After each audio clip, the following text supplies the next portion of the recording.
Hello, I'm Sunny Williams. I'm up here on the International Space Station. Now, I'm going to say where we are. So right now, we're in the Japanese laboratory. It's one laboratory out of many here on the International Space Station.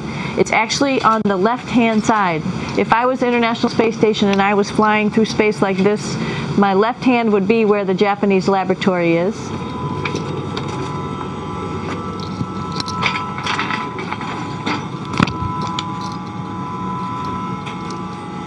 So now again, we're on the right-hand side, all the way on the right of the International Space Station.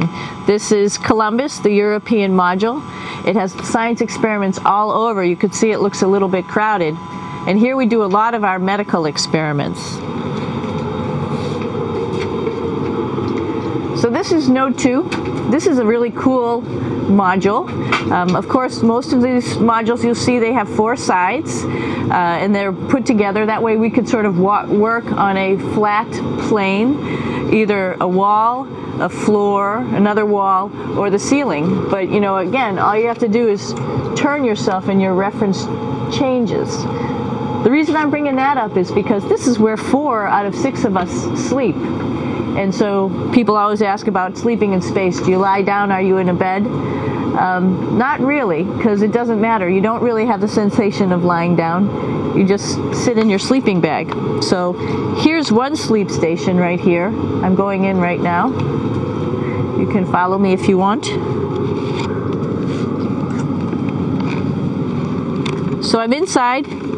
It's sort of like a little phone booth, but it's pretty comfy. I've got a sleeping bag right here that we sleep in, so we don't have sort of like a little bit of a cover. We don't fly all over the place. But you know, you can sleep in any orientation. I have it sleeping, feeling like I'm standing up right now, but like you saw, I'm on the floor. But it doesn't matter if I turn over and I sleep upside down. I can't have it. I don't have any sensation in my head that tells me that I'm upside down, so it really doesn't matter. The sleep station is also like a little office. We've got a computer in here. As you can see, we've got a couple little toys. I've got some books. I've got some clothes and other things that make it sort of like home. I'm coming out. And just for reference, that's one sleep station. This one's another. Right here. There's one on the ceiling, if you want to call it. Right here. And then there's a 4th on the other wall over here. So all of us sleep in a little bit of a circle. All right, come on back. There's more to show you.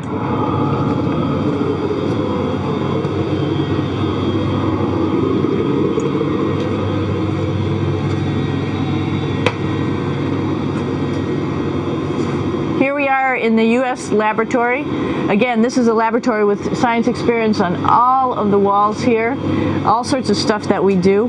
And one of the things we also do is we exercise. We have some exercise equipment on board the space station. We need to do that because we lose bone density and muscle mass while we're up here, and that's a result of not having to fight against gravity. So how we keep ourselves in shape are with a bike, a treadmill, and a weightlifting machine. This is the bike. You notice the clip pedals. So all you need to do is actually clip your feet in, and then you can start pedaling. You don't need a seat because you don't sit down. Actually, I haven't sat down for 6 months now, so you don't need any type of seat. Just make sure you're held in with your pedals. You probably see that the bike bounces around a little bit. As I move it, it's not steady and held to the wall firmly.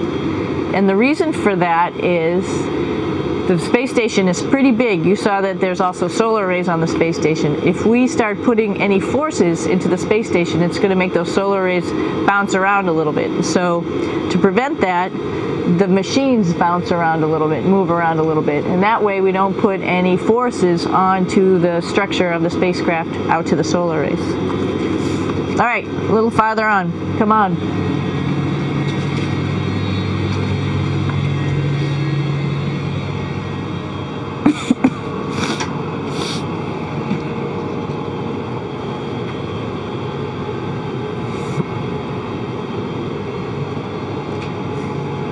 Here's Here's a pretty cool place. This is sort of like in your house where everybody meets in the morning.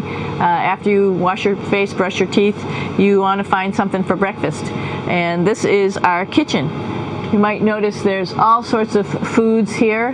It's like opening the refrigerator. You got all your different stuff that you want to have: drinks, meats, eggs, vegetables, cereals, bread, snacks, and that's a good place. That's where you find all the candy. Side dishes, and then some little power bars just in case. So we have all this type of food. Some of it is dehydrated, and so we have to hydrate it, fill it up with water. Some of it is already made, and then all we have to do is heat it up. So something like this, I'm pulling out barbecued beef brisket. Pretty yummy.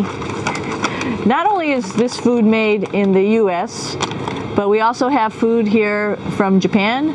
We've got Russian food. As you can see, all these red containers are filled with food that's from Russia. And then we get some of our specialty stuff, some things that we like, some of our favorite stuff that your family can send up. In fact, I like fluffernutters, and so I got sent up some fluff so I could make my fluffernutter with peanut butter. So you have a lot of food up here, no problems.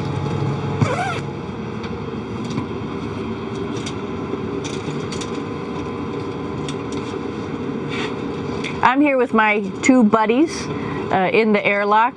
Actually, these are two spacesuits that are ready, primed up to go outside, as we call it, to go do a spacewalk in case we have to do anything outside. Some of the things we do outside are just like inside, repairs. We have a lot of electrical boxes and machinery and solar arrays, in fact, that I talked about earlier, that are outside, and sometimes they don't work quite right. Remember, space is really cold and really hot, and it's also the vacuum of space with no pressure, and so some of the equipment doesn't work well all the time. So we might have to go out and do a spacewalk.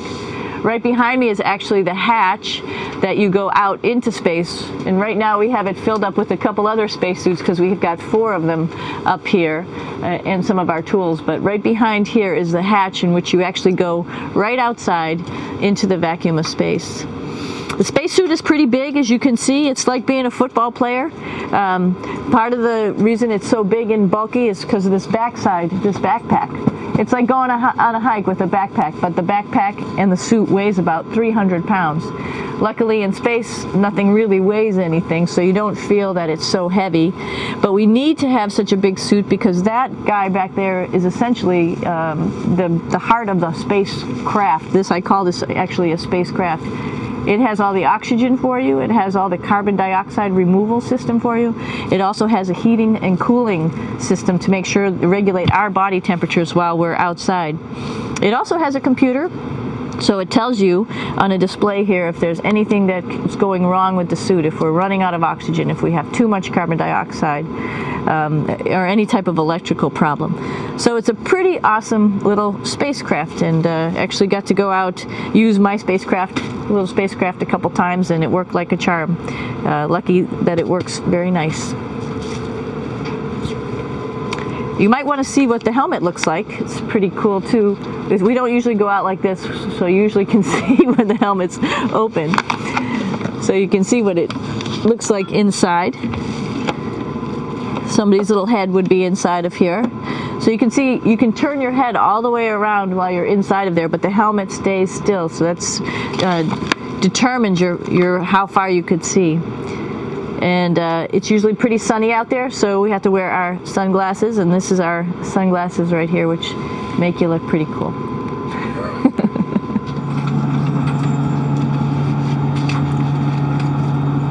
Here we are at the throne. This is awesome. You might see the little, you might have noticed the little moon on the outside. This is our orbital outhouse right here. And of course, it serves for 2 functions. Number 2, right here. I'll show you. But you see it's pretty small, so you have to have pretty good aim, and you be ready to make sure things get let go the right direction. And it smells a little bit, so I'm closing it up. And that's of course for number 2. And this guy right here is for number 1. So they're sort of two slightly separate functions, but you can do a little, essentially both, by hanging on right here and doing number 1 and number 2. I might add it's color coded so you really don't get it mixed up, which is nice. This is yellows for number 1. And also there's a selection of paper.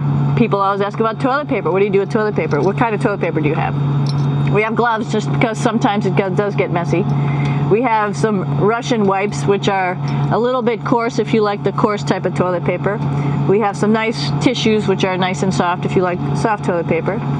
We have Huggies, just for any cleanup. You know, we were all babies once, and this sort of helps. And then if things get really out of control, we have disinfectant wipes, just to make sure we clean up here. Because, you know, just like the water I showed you, the number 1 stuff can sort of go all over the place if you don't aim correctly. And did I mention both of these have a little bit of suction, so they should keep things going in the right direction. But like I said, sometimes things get a little out of control if you are out of control yourself flying around. So we have lots of protective stuff. And of course, you do have your privacy. There's a little door, so other people know that you're in there. Now I'm going to take you to one of the coolest places on the space station.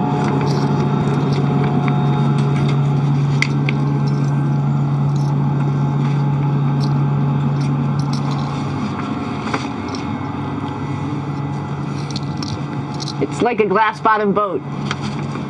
This is the cupola. It sticks down below the space station. It's one of those places you find yourself hanging out in all the time because all you want to do is look back at our planet. I think some questions I had were about what do you do in your free time, and you can't help but want to just come to the cupola and look outside as much as you can. And a lot of folks, I play this game with myself about where we're flying over the Earth. I try to come in here and just guess. After being here for a little while, you can sort of figure it out. You can tell different cloud types over different continents. You can tell different soil types over different continents. So let's see. And then, of course, there's a lot of ocean. So usually we're over the ocean at first glance. I will tell you in just a moment where we are.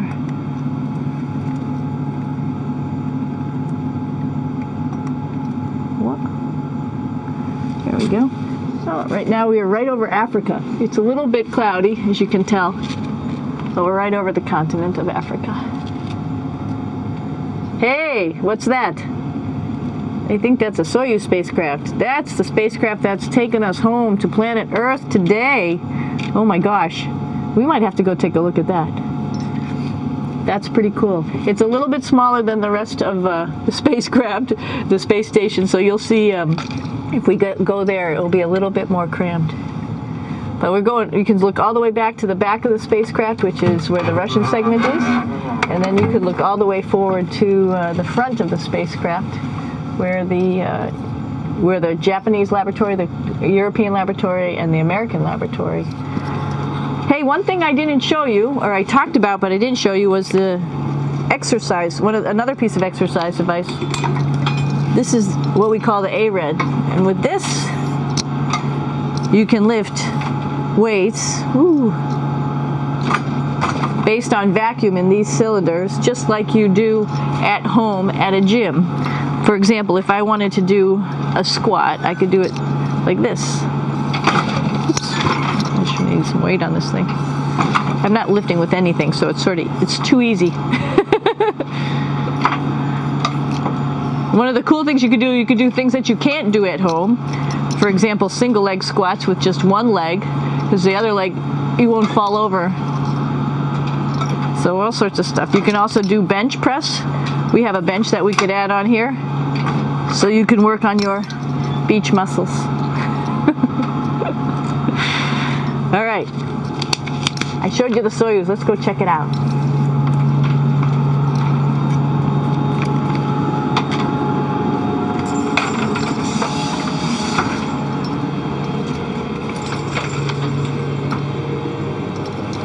Hey, Aki, what are you doing down there? Crashing things. This is one of the cool things about space, too. It sort of looks like there's a big old hole here, but you don't even think twice about it. You could just jump over the hole, or if you want, you can go jump into the hole. I'm coming down. Woo!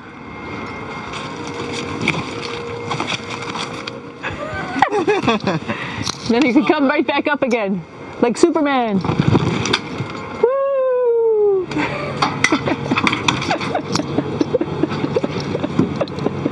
We're lucky we have a really cool big space station that you can fly around in. That's actually called the PMM. You might have saw it out the window. It's a big silver canister.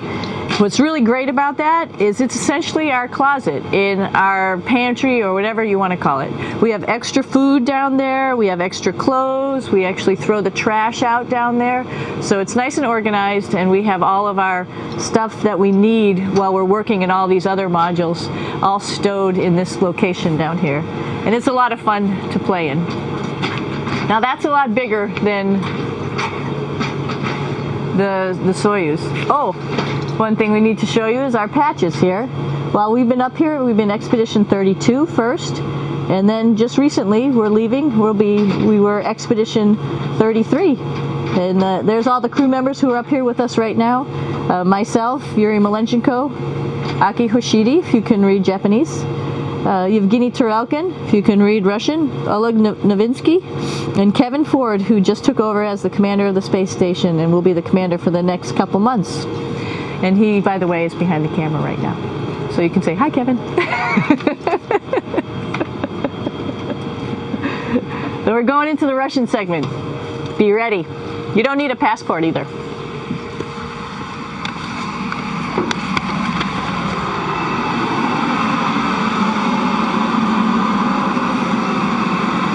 It goes a lot farther back than this. We'll go take a trip and say hello to the boys down there in just a minute. Well, let's do that first, actually, and then we'll go down to the Soyuz at the very end. This is Yevgeny. Hi. Doing a little tour.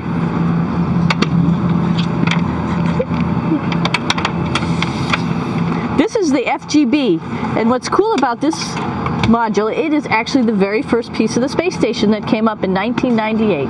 The space station has been around for about now manned for 12 years, but it's been up in space for about 14 years. And this was the very first. It is like the Russians' PMM. It has a lot of storage, as you can see.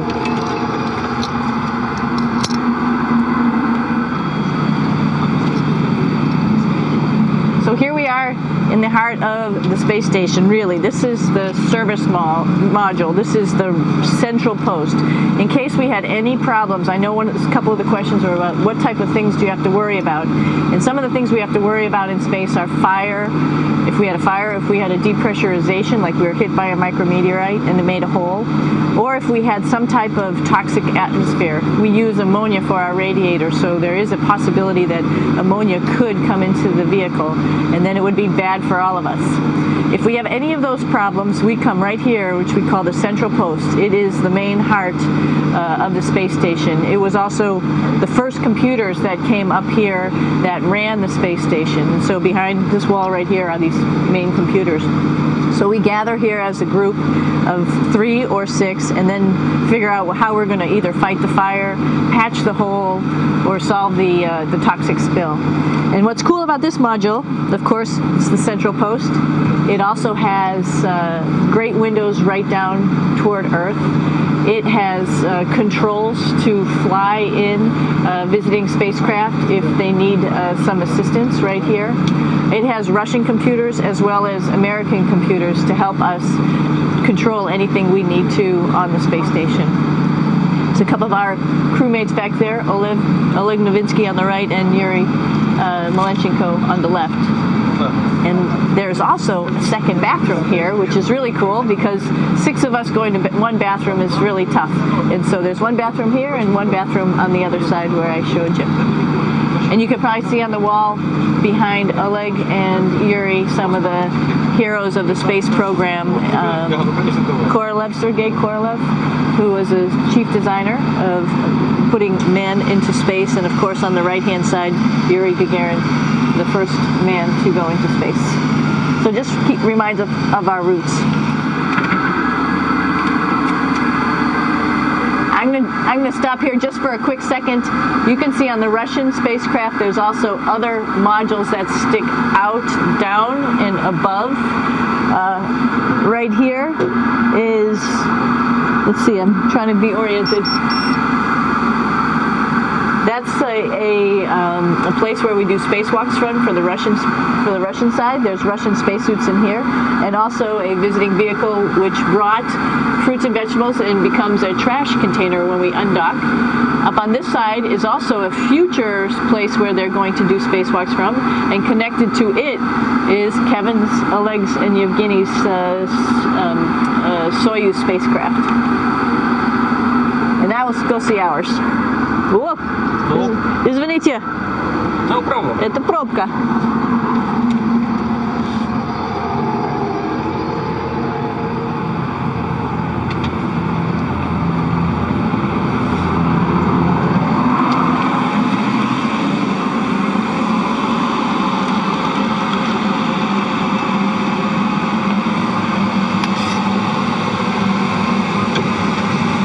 Coming down.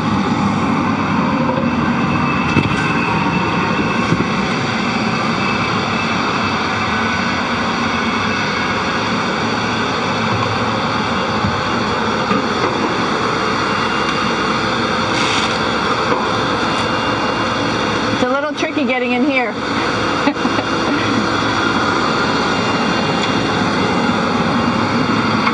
This is the docking probe right here, this big thing. This helps us connect to the spacecraft. This probe actually sticks into this cone, and that's how the spacecraft, our Soyuz, becomes connected to the ISS initially. That is then replaced by clamps, which are around here, that will allow the two spacecraft to be stuck together. And then you can remove the probe and the cone.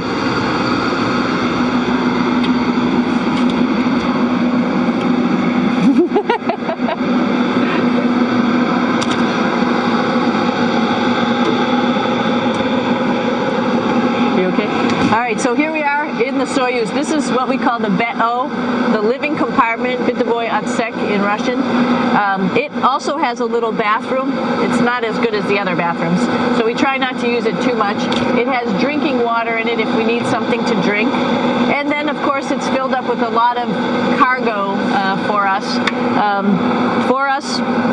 bringing up and also bringing back down. It has a second purpose when it comes back to Earth. It serves as a garbage container.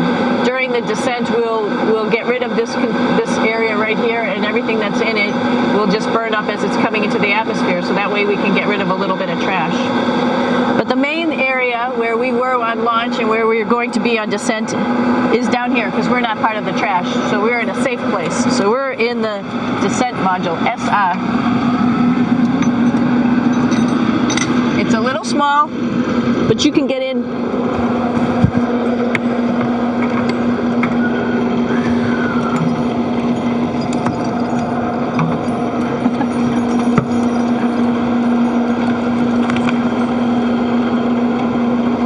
Not sure how well you could see in here. Hold on for a second. I'm going to turn it up this way, just so you could see the hatch and you could see Kevin. It's a little bit small, but we'll come in and show you around. Just starting to get ready. We're preparing a couple days ago for our ride home. It's a little bit squishy, but everybody asks, how do you sit in the Soyuz?